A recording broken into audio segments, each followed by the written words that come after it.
Dakaro ralio transliacijas pristato Tauras. Vyrų gira pelnytai.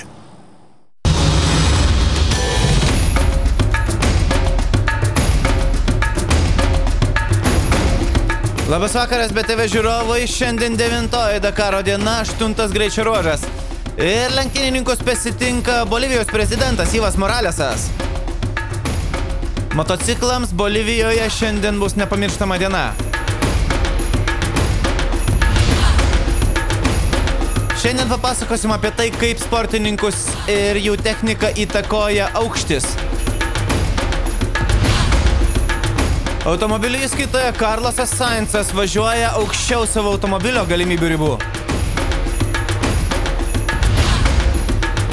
O aistros rubrikoje papasakosim apie pirmą Dakarą. Taigi, artimiausią pusvalandį kviečiu likti su BTV.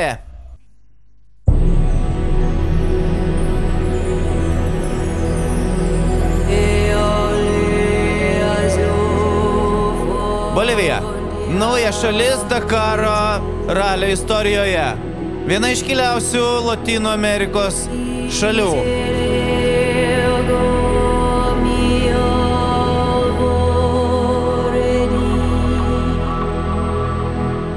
Turinčių vieną ilgiausių ir vieną turtingiausių istorijų Lotynų Amerikoje. Ir šiandien lenktynininkus kelyje pasitiko net 350 000 Bolivijos gyventojų.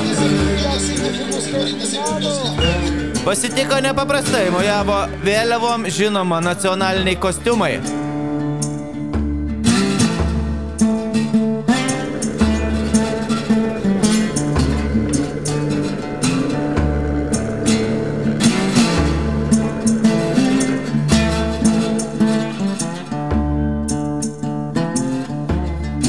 Na ir vakar vakare atvažiavę į nakvynės vietą, visi motociklų ir keturačių vairuotojai buvo pasitikti tarsi nugalėtojai.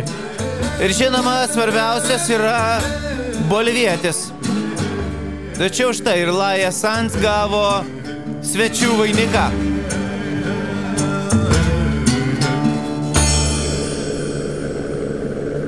O štai ir Ivo Moralesas leidžiasi prezidentas Bolivijos. Jis norėjo pasidalinti savo džiaugsmu su sirgaliais ir lenktynių dalyviais. Ir žinoma, pasveikino savo šalies lenktynininką Juanasą Carlosą Salvatierro. Tiek daug žmonių. Ačiū Jums, kad apsilankėt mūsų šalyje. Ir aš ir visi mūsų žmonės labai džiaugiasi, galėdami sutikti Jūs čia Bolivijoje. Aš esu labai laimingas, sako Bolivijos prezidentas. Taigi, prezidentas finiše pasitiko lenktynininkus ir žinoma bolivietis Salvatierro.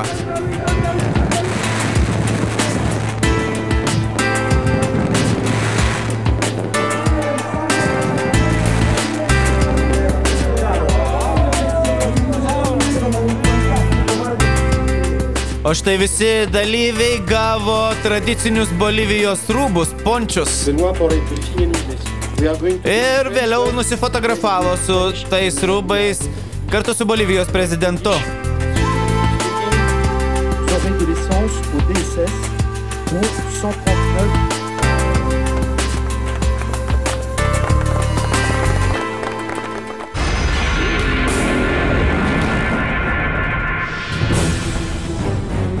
Taigi motociklų įskaita. Cyrilas Depre, po to, kai nepravažiavo vienos kontrolės punkto, gavo valandą baudos ir dabar jau jam iki pirmos vietos trūksta 2 valandų. Mano strategija yra ataka.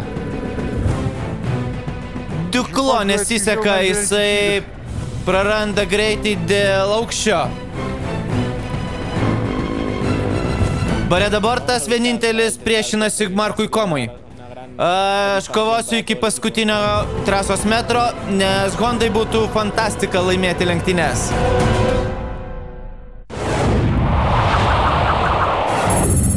Taigi, šios dienos greičio ruožas tai yra 462 kilometrai ir sportininkai įvažiuoja į Čilę.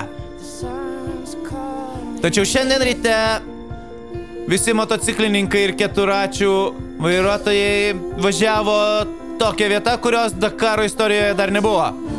Tai yra išdžiūvę ežerai ir didžiausi druskingi, labai lygūs plotai pasaulyje.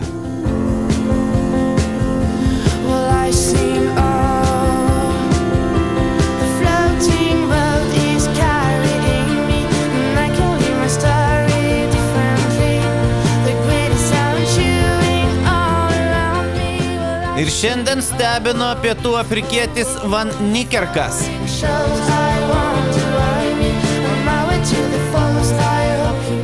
Greičio ruožo pradžioje jis buvo labai greitas, kurį laiką važiavo net antroje pozicijoje.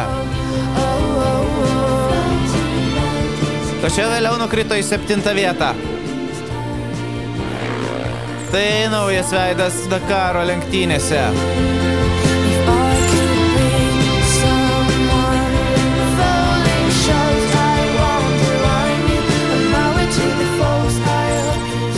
Ir šis greičio ruožas driekėsi nuo 3 iki 4 km aukštyje, taigi nebuvo lengva sportininkams.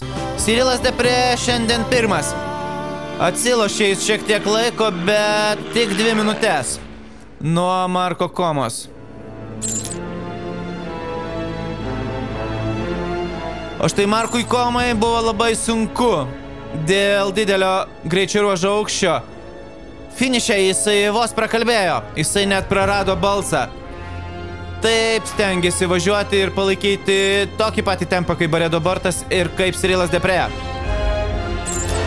Baredo Bortas žmogus, kuris yra arčiausiai Komos ir kiekviena sekundė jam yra svarbi. Šiandien jis atsilošė prieš Marką Komą, bet tik 6 sekundės. Contento porque esu laimingas, nes finišavau gerai ir nepaisant to, kad atlošiau tik 6 sekundės, aš esu laimingas. Bueno, etapa maratón complicada, ¿no? Ayer dura con el tema. Labai sunkus maratoninis greičio ruožas, labai sunku man buvo dėl to aukščio ir net negaliu kalbėti, sako Markas Koma. O Cyrilas Depré pirmą kartą šiemet laimėjo greičio ruožą. Ir tai buvo vienas iš lenktynininkų, kuris labai gerai kovojo su dideliu aukščiu. Nesivaikau pergalį greičio ruožuose. Man labai svarbu laimėti bendroje įskaitoje. Bandžiau šiandien sumažinti pranašumą kaip įmanoma. Nuo lyderių aš laimėjau greičio ruožą, gerai. Aš laimingas. Alanas Duclos šiandien lenktynės pradėjo labai blogai. Dėl techninių problemų jis iki pirmo kontrolės punkto atvažiavo tik 66, pralaimėjęs net pusę valandos lenktynių lyderiui. Tačiau vėliau padidino tempą ir galų gale dieną finišavo 23 pozicijoje. Jis vis dar išlaiko 4 vietą bendroje įskaitoje. Olivier Panas šiandien 5. Jisai 10 minučių pralaimėjo greičio ruožo lyderiui. Ir tiesa, jisai yra 6 bendroje įskaitoje. 2 valandas jis atsilieka nuo Marko Komos.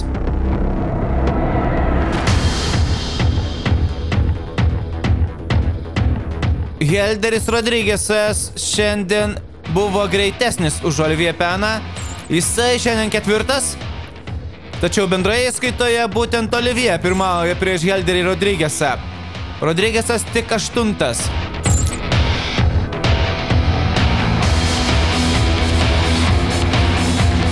Van Niekerkas jūsų ekranuose, jisai šiandien finišavo tik 13.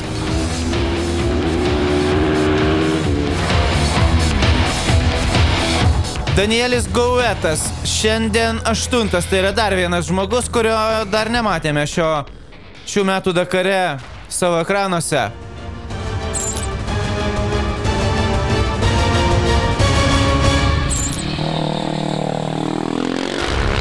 Ir Laia Sanz važiuoja tiesiog fantastiškai.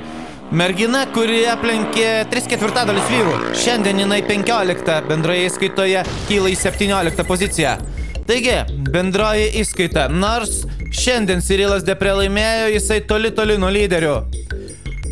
O Markas Koma daugiau kaip pusvalandžių laimi prieš Baredą Bortą. Viladomas jau atsilikinėja beveik 1,5 valandos. Depre tik 9, 2,5 valandos iki lyderio.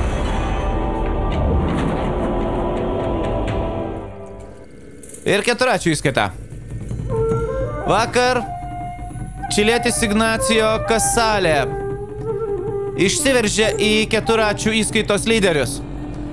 Ir šiandien Ignacio patvirtino, kad jis vertas to lyderio vaidmens.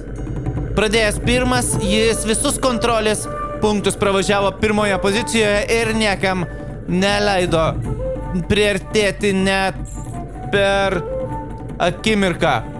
Sebastianas Huseinis šiandien antras.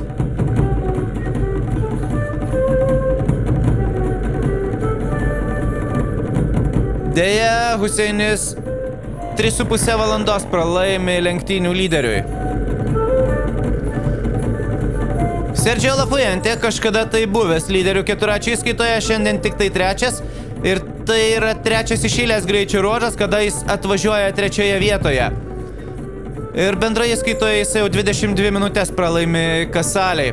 Rafalas Sonikas 2 kartus pirmavęs keturračių įskaitoje negali palaikyti tokio didelio tempo kaip jo konkurentai. Šiandien jis tik tai ketvirtas, 16 minučių pralaimėjęs greičio ruožo nugalėtojai. Tačiau Rafalas išlaiko trečią vietą bendroje įskaitoje. Netrukus automobiliai ir Nani Roma. Sėkmė ar nesėkmė, apie tai sužinosim netrukus.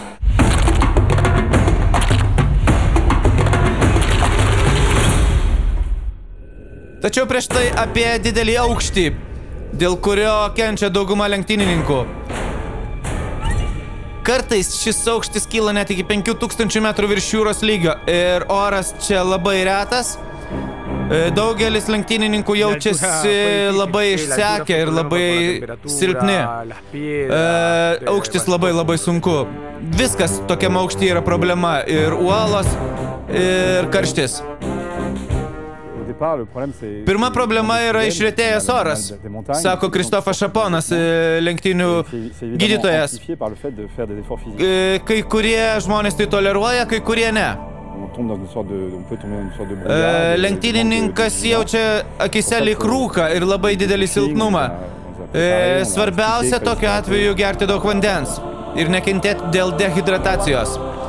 Trečiajame greičio ruože, kur sportininkai važiavo 4000 metrų aukštyje, daktaras Sraigtasparnis leidosi net 30 kartų padėti sportininkams kenčiantiems nuo didelio aukščio. Motociklas kenčia ir aš kenčiu, sako sportininkas. Motociklas visai neteko galios. Turėjau pravažiuoti per daug akmenų, tiesą sakant, visą kalną akmenų ir buvo labai sunku. Nuo 2009 metų Yamaha komanda naudoja specialų įtaisą, kuris įtakoja variklio darbą priklausomai nuo aukščio. Kuo važiuoja aukščiau virš jūros lygio, tuo retesnis oras ir tuo riebesnis kuro mišinys ir dėl to variklis praranda galią. Mes įmontavom specialų įtaisą, kuris matuoja aukštį virš jūros lygio ir taip reguliuoja kuro mišinį.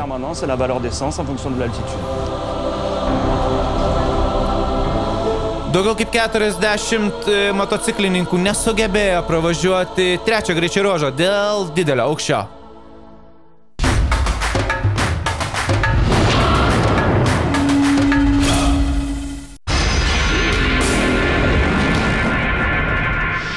Taigi automobilių įskaita. Nani Roma jaučia didelį spaudimą ir ne tik dėl aukščio, o dėl to, kad priešininkai kvėpuoja jam į nugarą. Aš nevažiuoju lėčiau, nes jeigu važiuoju lėčiau, negaliu susikaupti. Misteris Dakaras, Stefanas Petrancelis. Turim paspausti ir atakuoti maksimaliai, sako jis. Toyota Hiluxas Žinėlio de Villierso kenčia dėl aukščio, bet Žinėlis nepraranda vilčių. Mes dar turim šansų. 7 greičio ruože laimėjęs Carlosas Sainzas šiandien stengsis laimėti taip pat. Mano tikslas laimėti kiekvieną greičio ruožą iki pat finišo.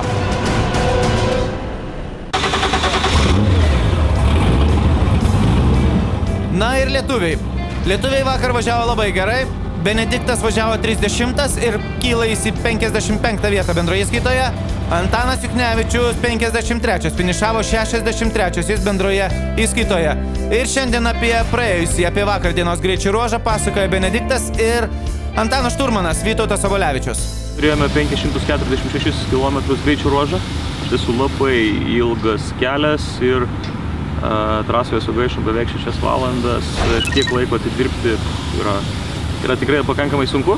Turėjau vieną dabar juokingą atrodytų įvykį, bet tuo metu jisai buvo visiškai nejuokingas. Mums važiuojant apie 140 km per valandą greičiu atsilaisvino vairolasdė nuo vairo kolonėlės ir tam tikrų momentų pasijutau kaip vaikas sėdėdamas prekybos centro vežimėlyje. Iš tiesų nuo manęs jau ten nieks nebepriklausė.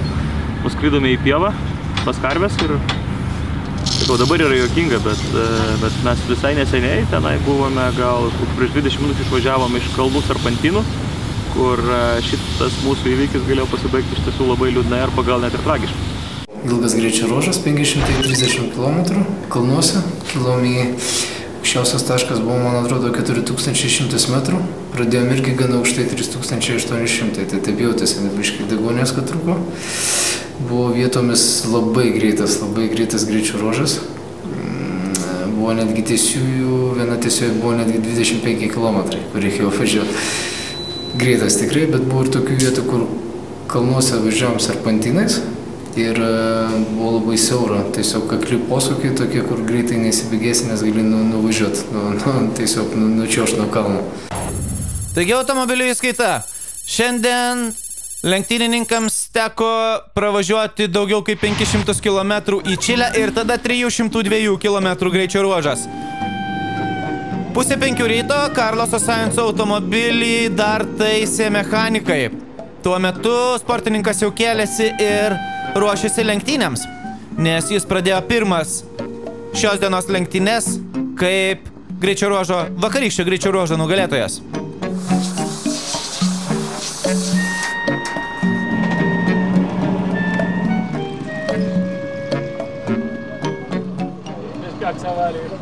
Tikiuosi viskas bus gerai, sako mechanikas. Taigi, 500 km, daugiau kaip 500 km per Bolivijos žemę ir galų gale pravažiavus Andų kalnus įvažiuoja į Čilę. Naseras Alatyje, su aukščiu man viskas gerai, mes naudojam degonį. Taigi aukštis man ne problema, sako Naseras. Na ir žinoma, Čilės pareigūnai patikrino, ar nesiveža ko nors nelegalaus lenktynininkai. Ir tik po tokio patikrinimo jie galėjo startuoti greičio ruože.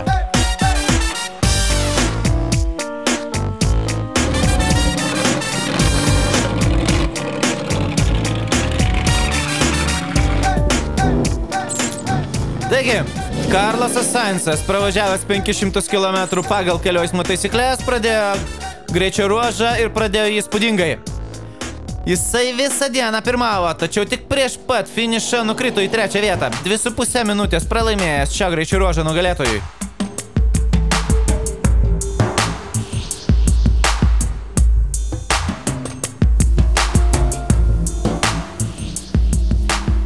Gan sunkus Dakaras ten Brinklui, Olandui.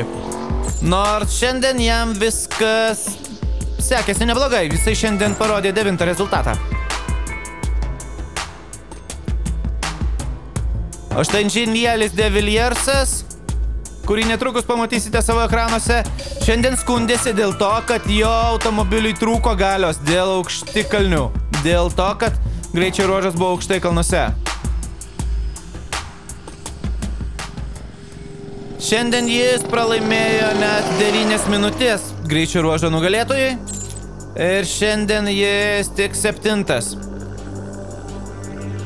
Ir jo 3 vieta bendroje įskaitoje pradėjo klibėti, todėl kad tik 3 minučių iki Žinielio de Vilierso trūksta štai šiam žmogui, Orlando Terranovai. Šiandien jisai 4. Ir podiumas jam jau visai arti. Nani Roma, nepaisant to, kad ant jo pečių guli didžiulė įtampa, jisai stengiasi neskubėti ir stengiasi nedaryti klaidų. Šiandien Nani Roma 6, 9 minutės pralaimėjęs nugalėtojai. Nelabai gera diena, nes 2 kartus prakirtom ratus ir turėjom stoti, bet toks jau tas gyvenimas, sako Nani Roma.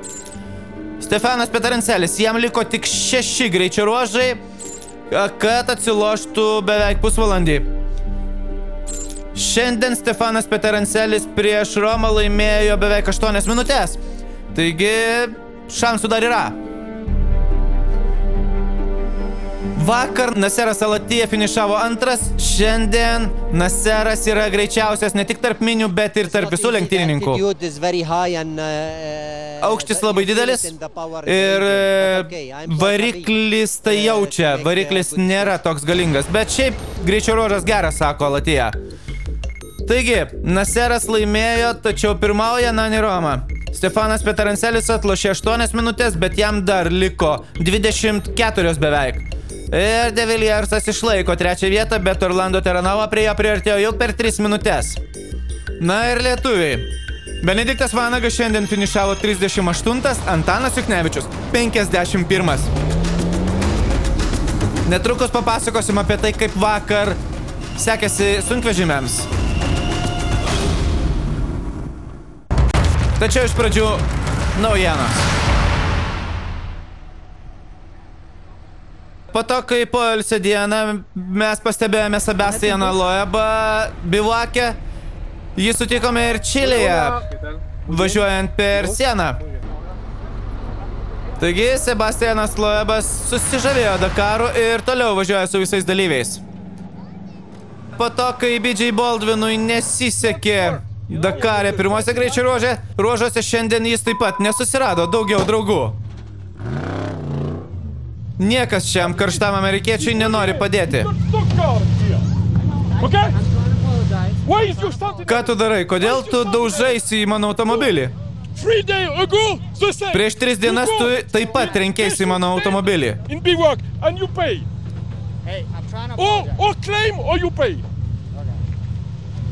Taigi sudėtinga amerikiečiui bendrauti su lenktynininkais. Chiki Kamata, tai yra didžiausias pasaulyje kasyklos. Net 850 metrų gylyje dirba kalnakasiai. Ir net 65% Kalama regiono gyventojų gerovės priklauso nuo šių kasyklų.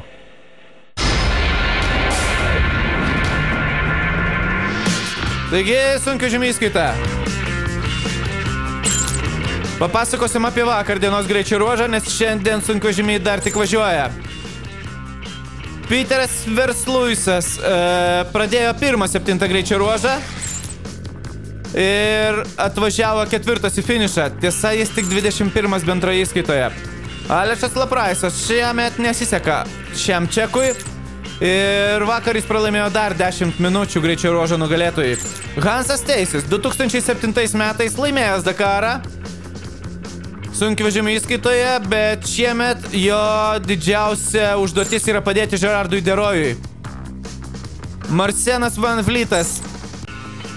Sunkios lenktynės šiam lenktynininkui ir šį kartą jis tik tai 8. O tai Kamazų armada. 3 Kamazai bando vytis Gerardą Derojų. Ir Dmitris Sotnikovas yra vienas iš jų.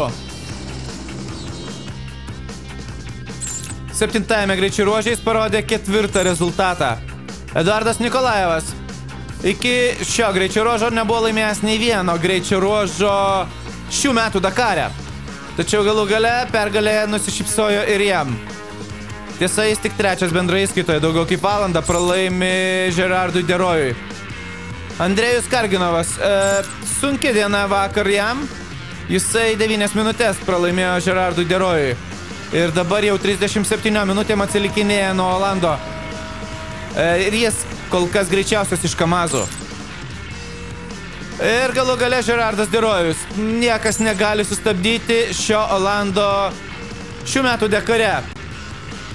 Ir kaip įrodymas, 7. greičio ruožas. Jis finišavo 5. tarp visų automobilių, įskaitant ir lengvuosius.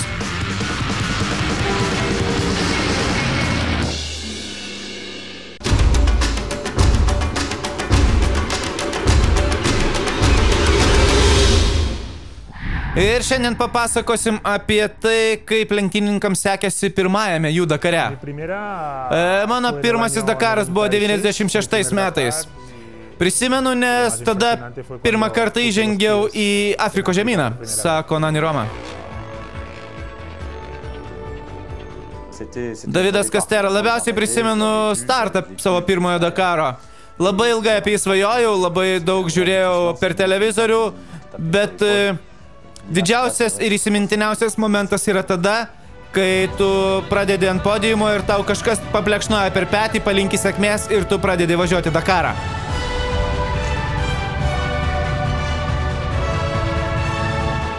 Naseras Al-Attiyah. Pirmam savo Dakare, prologė, pirmam greičio ruože pradėjau važiuoti ir tada snigo. Aš labai šalau, bet važiavau tik su viena viltimi, kad finišuoju šitą greičio ruožą ir išvažiuoju į Ispaniją. Ispanijoje tikrai turėtų būti šilčiau. From France to Spain, I am sure it will be more warm there, you know. Robis Gordonas. Prisimenu pirmą Dakarą dėl to, kad mes lenktyniavom su Colinu McRae'um. Ir to negali pamiršti. Aš pirmą dieną finišavau pirmas, jis antrą dieną mane aplenkė, trečią dieną aš laimėjau, ketvirtą dieną jis laimėjo, penktą dieną mes patyrėm abudu avarijas.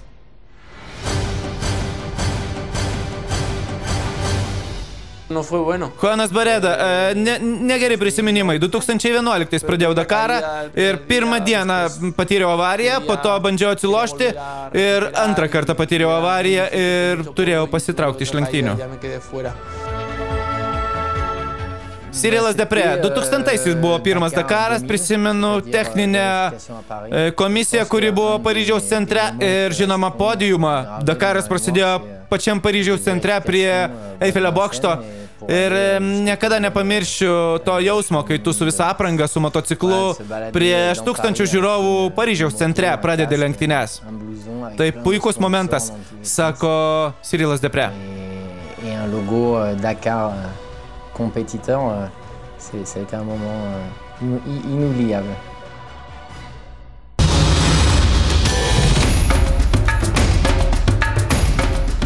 Na ir kasgi mūsų laukia rytoj? Rytoj visi lenktynių dalyviai ir motociklai, ir keturačiai, ir lengvėjai bei sunkvežimiai važiuos vieną trasą. Ir tai bus kopas. Kopas ir dar kartą kopas. Taigi laikykim kumščius už savus, už Benediktą Vanagą ir Antaną Juknevičių. Likite su BTV ir nepamirškite žiūrėti mūsų rytoj vakare. Iki.